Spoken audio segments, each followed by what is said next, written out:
Hey everybody, it's Chad Warren here at Chad Warren 76 at Twitter. It's Thanksgiving Day here in the USA, 2019. Capturing some water from the tarp up here. It's been going well. You just boil that for a minute per the Centers for Disease Control if you believe in such federal nonsense, but just wanted to give thanks for the awesome dinner and time with my dad and stepmom, along with my about to be 10-year-old son in Hot Springs, where I'm from. I live about an hour away in North Little Rock, Arkansas, USA. And I gotta call my mom. She's out in California. Her health is not the best, so it really hurts me that I have made choices so that I am too poor to visit her easily, especially with my son, which I hope to remedy.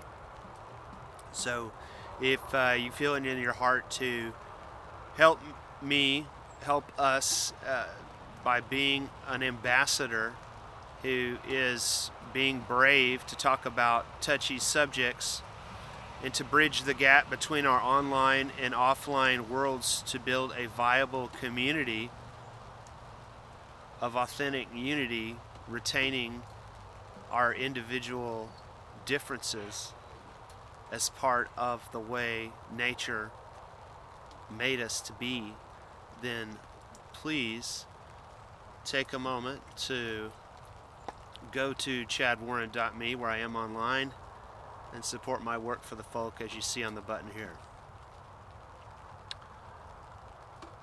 Just made a post.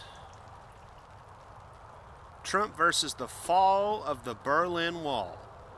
Most everyone supported the fall of the Berlin Wall in 1989, but in 2019, Trump says he is against globalism while he makes Israel great again.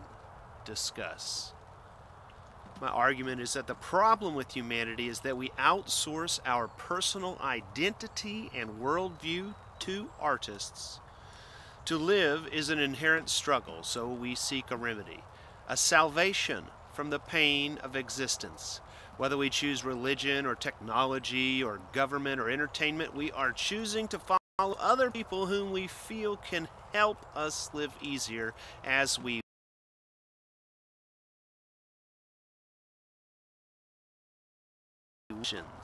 whether we end up a homeless drug addict or become a powerful social engineer by learning how to profit by catering to human behavior, we are letting the collective will, based on our access to consumer markets, dictate how we live. I perceive any kind of us versus them dynamic to be a sign of an unhealthy human.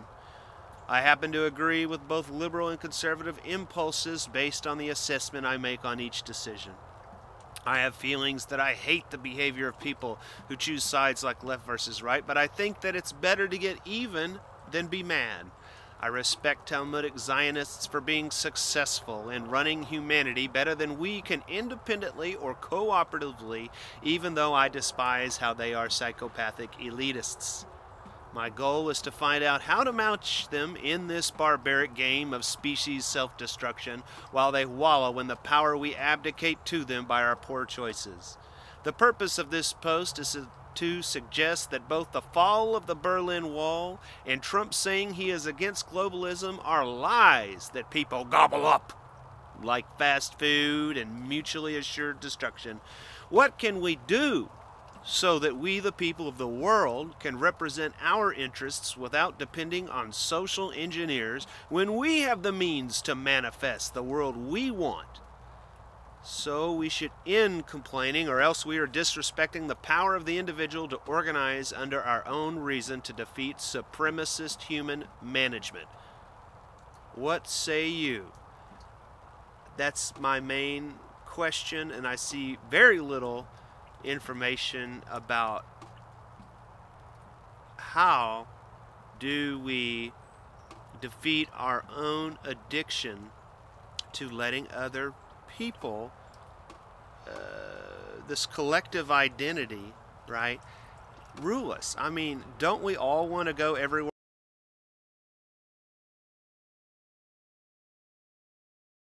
We want China to dictate to us here in America how to live.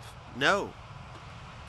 Is the United States dictating to China how to live by its support of the protests in Hong Kong, as Trump has just done in typical Zionist fashion to confuse everybody by saying two things at the same time? Yes, leader of China, you're my best buddy. I am supporting the Hong Kong people in their struggle against you. Now, you see, I'm in that precarious position, which I think is the similar and yet opposite perspective, in that we do need to value both points of view in anything, but not in a way to where we are corrupt liars, right? Or are supporting lies. So there is a wall being put up on YouTube concerning the monetization of channels being what determines if they are allowed to exist, and threats of FTC fines of $40,000 plus if some under the guise of helping children, while they have a ton of stuff up there that is completely inappropriate with children.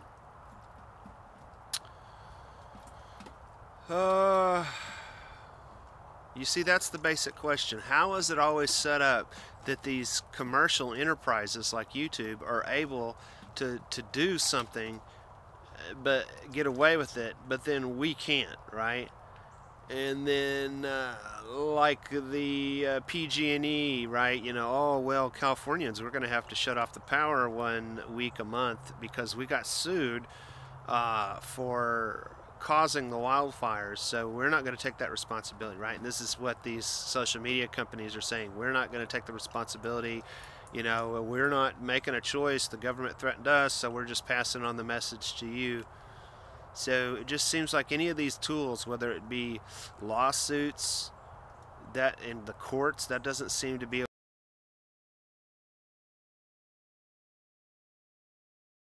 we'll stop arguing and start supporting each other. I think that a move away from YouTube in the new Berlin Wall that they're putting up there to make sure nobody that's critical of this Zionist rule of the earth that all the Trump supporters support, while they say they're against globalism, which is just dumber than a box of rocks, is a good thing. We need to get off there, and we need to have records, physical media. They're going to scrub all this stuff off the internet. We need to start thinking, how can I pull this down onto flashcards? How can I meet up with somebody and shoot information to their phone with a Bluetooth or a cable, and have my IP address shielded with a VPN, etc.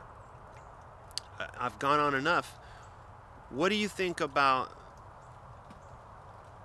how we can use this political angst